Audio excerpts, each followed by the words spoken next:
Hello everyone, आज के इस वीडियो लेक्चर में हम डिस्कस करेंगे Stefan's law, Rayleigh Jeans law and Planck's radiation law. इससे पहले हमने ब्लैक बॉडी रेडिएशन स्पेक्ट्रम और वीन्स डिस्प्लेसमेंट लॉ डिस्कस किया था। उसका लिंक नीचे दे रखा है, वहां से आप उसको देख सकते हैं।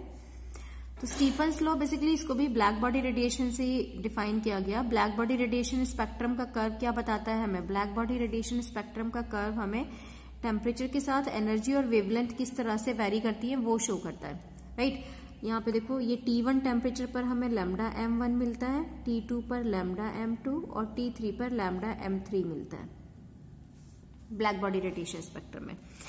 अब स्टीफन्स ने बताया कि ये टेम्परेचर के साथ एनर्जी किस तरह से, किस रेशियो में वेरी करती है। अकॉर्डिंग टू स्टीफन्स लॉ जो टेम्परेचर और एनर्जी का वेरिएशन है वो किस तरह से होता है, ये हमें स्टीफन्स ने बताया। तो स्टीफन्स लॉ के अकॉर्डिंग जो टोटल एनर्जी रेडिएशन रेडिएटेड है ब्लैक बॉडी से के through, that is directly proportional to the fourth power of temperature that is body. जिस भी टेम्परेचर पर बॉडी है उस टेम्परेचर की फोर्थ पावर के डायरेक्टली प्रोपोर्शनल होती है रेडिएटेड एनर्जी, राइट। सपोज जैसे हमारा E1 है, E1 पर टेम्परेचर क्या है, T1 है, तो E1 will be directly proportional to T1 की पावर 4। तो अगर हम इसको एक जनरल फॉर्म में देखें, then E is proportional to T की पावर 4, राइट। तो E is proportional to AT की पावर 4, क्योंकि जो टेम्परेचर है वो हमारे एरिया पर डिपेंड करेगा। अगर बॉडी हमारी बड़ी होगी, ज्यादा बड़ा एरिया होगा, तो टेम्परेचर हीट जो रेडिएशन एमिट होगा वो ज्यादा होगा, टेम्परेचर भी ज्यादा होगा, राइट। तो यहां से जो फॉर्मूला निकल के आया वो निकल के आया E is equal to sigma AT की पावर 4। एक परफेक्ट ब्लैक बॉडी के लिए फॉर्मूला आता है E is equal to sigma AT की पावर 4, राइट। यहाँ पे सिग्मा क्या है, स्टीफन कांस्टेंट, और इसकी वैल्यू होती है स्टीफन कांस्टेंट की 5.672 into 10 to the power -8 joule per metre square per second per kelvin की पावर 4, राइट। ये इसकी यूनिट होती है। ये तो एक परफेक्ट ब्लैक बॉडी के लिए हो गया। अगर हम नॉर्मल बॉडी के लिए देखें तो नॉर्मल बॉडी के लिए यही फॉर्मूला निकल के आता है, E is equal to E sigma AT की पावर 4, जहां पे इस स्मॉल e को हम बोलते हैं एमिसिविटी। एमिसिविटी को अगर हम देखें तो एमिसिविटी क्या है, बेसिकली एमिसिविटी की जो वैल्यू है वो नॉर्मल बॉडीज के लिए 0 से 1 के बीच में लाई करती है, राइट। लेकिन अगर परफेक्ट ब्लैक बॉडी की बात करें तो इसके लिए एमिसिविटी क्या होगी, 1। अगर यहाँ पे हम E की वैल्यू 1 कर दें तो सेम फॉर्मूला बन जाएगा, E is equal to sigma AT की पावर 4, राइट। तो for perfect black body emissivity will be equal to 1, और for other body it will lie between 0 से 1, 0.75 हो सकती है, 0.55 हो सकती है, 0.46 हो सकती है, कुछ भी हो सकती है। 0 से लेके 1 के बीच में लाई करेगी, राइट। क्योंकि 1 पर बॉडी क्या बन जाएगी, परफेक्ट ब्लैक बॉडी बन जाएगी, राइट। तो स्टीफन्स लॉ से हम क्या डिफाइन करते हैं, स्टीफन ने क्या डिफाइन किया था, स्टीफन ने एनर्जी और टेम्परेचर किस रेशियो में इंक्रीज होते हैं वो डिफाइन किया था स्टीफन्स ने। कि रेडिएशन में हमें जो पैटर्न मिला ब्लैक बॉडी रेडिएशन में, तो उसमें एनर्जी और टेम्परेचर का जो वेरिएशन होता है that will be proportional, directly proportional to the temperature की पावर 4, राइट। तो ये हमें स्टीफन्स लॉ से पता चलता है। इसके बाद नेक्स्ट आता है आपका रेले जीन्स लॉ। तो अभी हम ब्लैक बॉडी रेडिएशन को अभी तक अगर हम डिस्कस करें तो सबसे पहले हमने क्या पढ़ा था, Wien's law, right. According to Wien's law lambda m/T is equal to क्या होगा, कांस्टेंट होगा। इसके बाद फिर हमने पढ़ा क्या, Stefan's law. According to Stefan's law E is proportional to the fourth power of temperature, E is proportional to T की पावर 4। इसके बाद नेक्स्ट आता है रेले जीन्स लॉ। ये सारे लॉज क्या है, ब्लैक बॉडी रेडिएशन से ही कनेक्टेड है।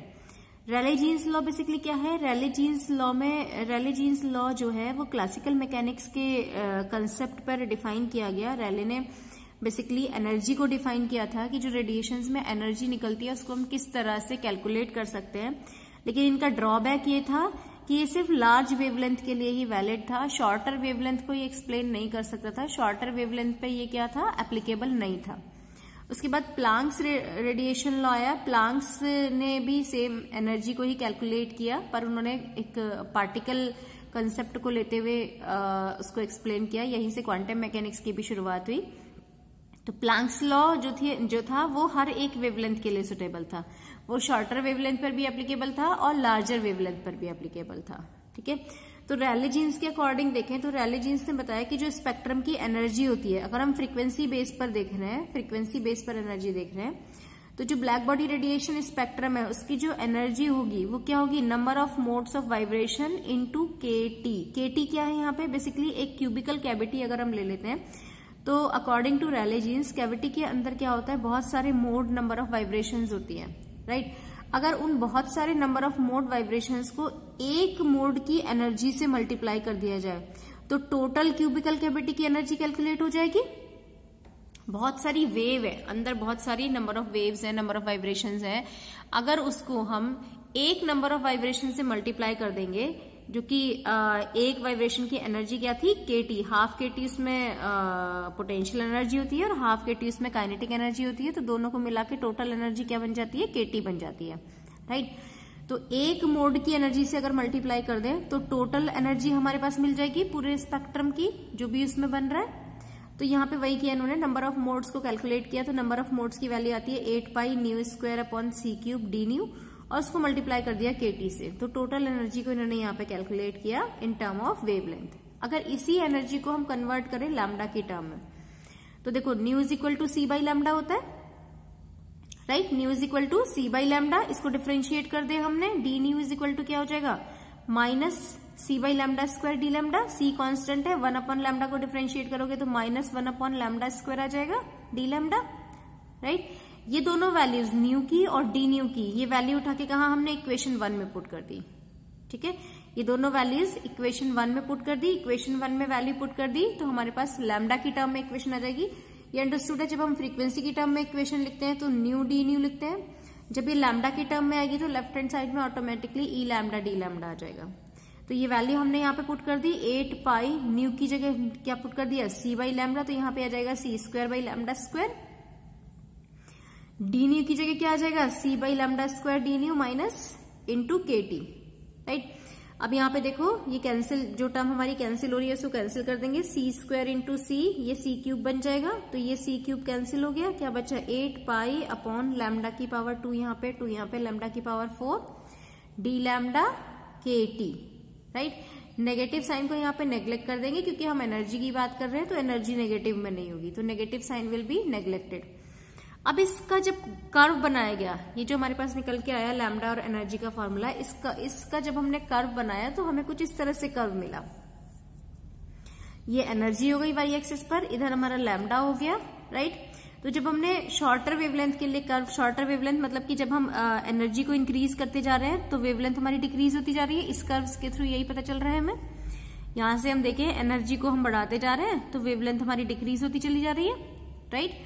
तो ये क्या है, एक शॉर्टर वेवलेंथ की जब हम बात करते हैं ये इन्फिनिटी पे चली जाती है, तो ये शॉर्टर वेवलेंथ को एक्सप्लेन नहीं कर सकती। मींस अल्ट्रा वायलेट रीजन की अगर हम बात करें तो अल्ट्रा वायलेट रीजन में ये वेवलेंथ को एक्सप्लेन नहीं कर रही थी। हाँ, अगर हम लॉन्गर वेवलेंथ की बात करें, सपोज जैसे ये कर्व है, यहाँ पे देखो जब हमने एनर्जी को बढ़ाया तो उसके बाद वेवलेंथ भी क्या हमारी बढ़ती चली जा रही है यहाँ पे इस वाले कर्व में, राइट। तो इसको तो ये एक्सप्लेन कर पा रही थी यहाँ से, लेकिन ये जो हमारा शॉर्टर वेवलेंथ वाला कंसेप्ट है, शॉर्टर वेवलेंथ पे किस तरह से एनर्जी वेरी कर रही है, उसको ये लॉ एक्सप्लेन नहीं कर पा रहा था, ठीक है। एट शॉर्टर वेवलेंथ और ultra violet region energy will be infinite, energy infinite हो जा रही थी and it is not applicable for the shorter wavelength, right. तो इस चीज को एक्सप्लेन किया प्लांक ने।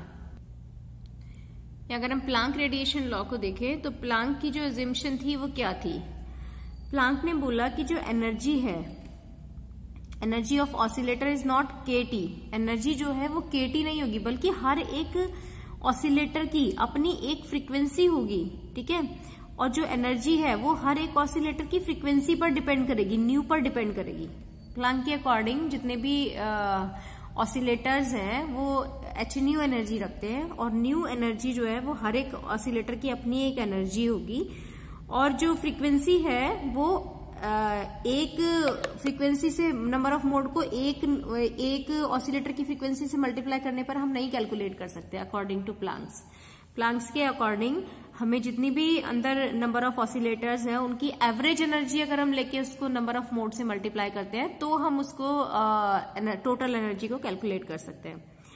Energy of each oscillator depend on their frequency E is equal to hν, where h is equal to क्या है आपका प्लांक कांस्टेंट, और प्लांक कांस्टेंट की वैल्यू क्या होती है 6.63 × 10⁻³ -34 joule per second, right? In the cavity, radiation have different frequencies. Then the Planck calculate the average energy with the help of Maxwell-Boltzmann distribution law.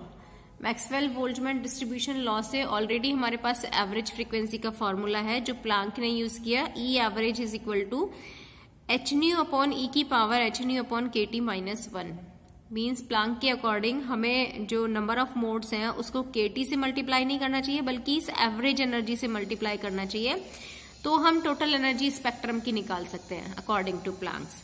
तो उन्होंने सेम फॉर्मूले में सिर्फ के टी को रिप्लेस किया इस वैल्यू से, राइट. तो E nu D nu is equal to number of modes of oscillator into E average. यहाँ पे रैले जीन्स ने क्या यूज किया था, के टी यूज किया था, एनर्जी ऑफ वन वाइब्रेशन. लेकिन उन्होंने क्या लिया, प्लांक्स ने एवरेज एनर्जी, जितने भी ऑसिलेटर्स थे उनकी एवरेज एनर्जी को यूज किया. तो नंबर ऑफ मोड्स तो हम वही यूज करेंगे जो हमने रैले जीन्स लॉ में यूज किया, 8 pi nu square C cube into D nu, right. और एवरेज एनर्जी जो मैक्सवेल डिस्ट्रीब्यूशन से कैलकुलेट की गई थी वो उन्होंने यहाँ पे पुट की एच न्यू अपॉन ई की power H nu upon K T minus 1.